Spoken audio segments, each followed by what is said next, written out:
When a nation collapses, most people focus on the first days. The panic, the empty shelves, the shock, the confusion. But what almost nobody understands is this.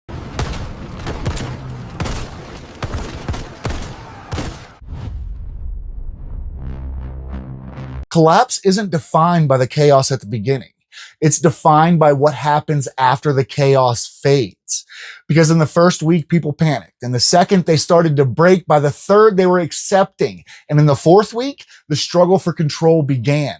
But by week five is a little different. This is the week when people stop pretending the government is coming. The week when communities stop acting like temporary survivors and start acting like this is the world now.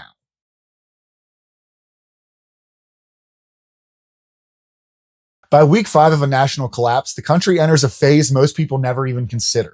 The moment when stability dies. For the first month, even with the panic, even with the violence, even with the blackouts and the breakdown, people still held on to this quiet belief that life would eventually go back to normal. But in week 5, that belief finally collapses. People stop expecting someone to fix it. They stop waiting for power to return. They stop assuming help is coming. And when that last thread of hope snaps, the emotional and psychological shift across America is profound. The collapse stops being an event and becomes a new reality. And once that sinks in, everything changes.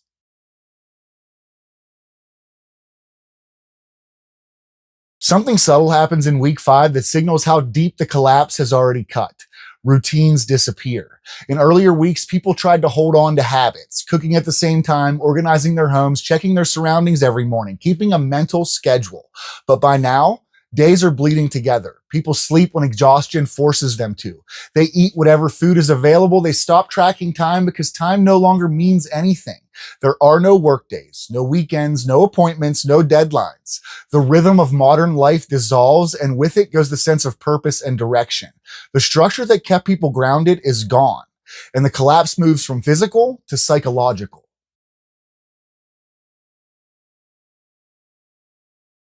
During the first few weeks of collapse, communities tended to unite. Neighborhoods cooperated, families shared, groups formed to protect each other.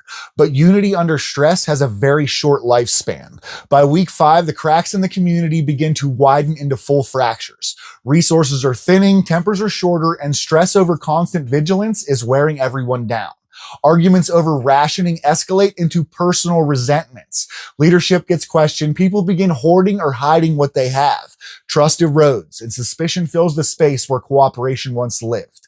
Some communities divide into smaller fractions, some lose their leadership entirely, and some collapse in on themselves. If a group isn't disciplined or organized, week 5 is where you start to see everyone disperse.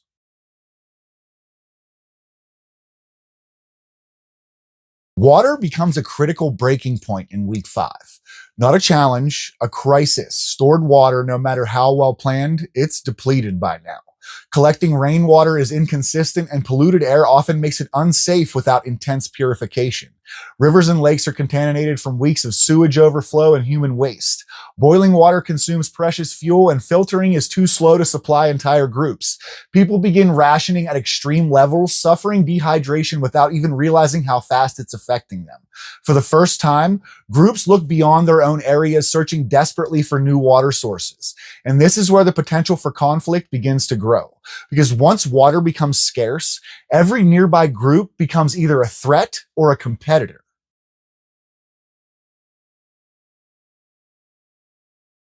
By week 5, medical decline becomes one of the largest and most devastating killers.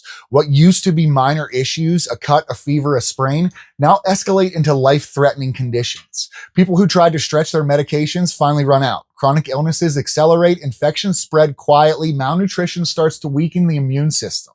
And there is now no help to go to. Hospitals are abandoned shells. Clinics are empty. Pharmacies are stripped clean long ago. Even people who took pride in being healthy before the collapse now face problems their bodies can't handle without support. The first major wave of nonviolent deaths emerges in this week, and it's due to something Americans haven't faced in generations: the absence of basic medical care.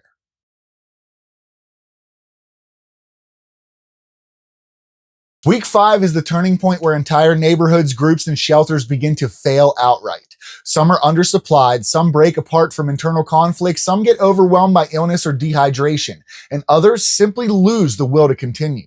Families pack what little they have left and walk away from their homes, hoping to find something better. Houses that were once lively and defended are now dark and silent. Improvised graves appear.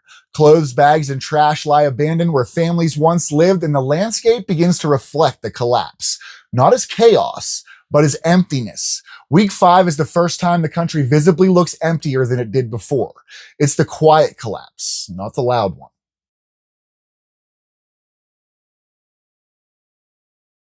What started as simple boundaries in week 4, quietly understandings of which areas belong to which group, now solidify into real borders. These borders aren't drawn on maps, but they're enforced on the ground.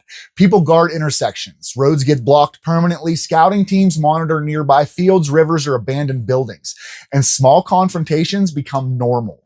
A stranger crossing into an area becomes a threat. A group approaching a water source sparks tension. A misunderstanding can turn deadly instantly. These borders become the new political map of the collapse. Instead of states or counties, survival zones emerge, defined not by laws, but by whoever has the strength and discipline to hold them.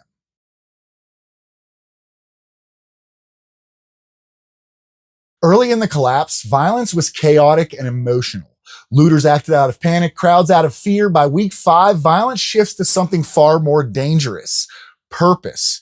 Groups now fight not for greed or impulse, but for survival. Conflicts arise over water access, abandoned structures, supply caches, and safe territory. Groups scout each other, watching routines and testing defenses. Violence becomes a tool used carefully, strategically, and often without warning. The collapse is no longer defined by random outbursts. It's defined by calculated decisions made by groups who see no other option.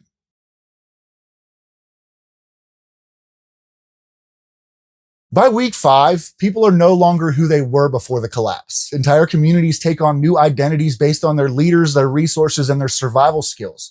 Some groups become disciplined and cooperative, forming tight structures that keep them alive.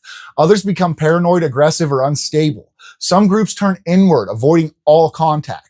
Others expand aggressively, looking for resources they can no longer generate themselves.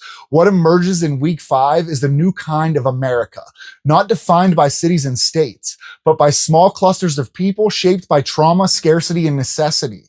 And the hardest truth is, those who adapt mentally, emotionally, and strategically will endure. Those who cling to the world that no longer exists will not.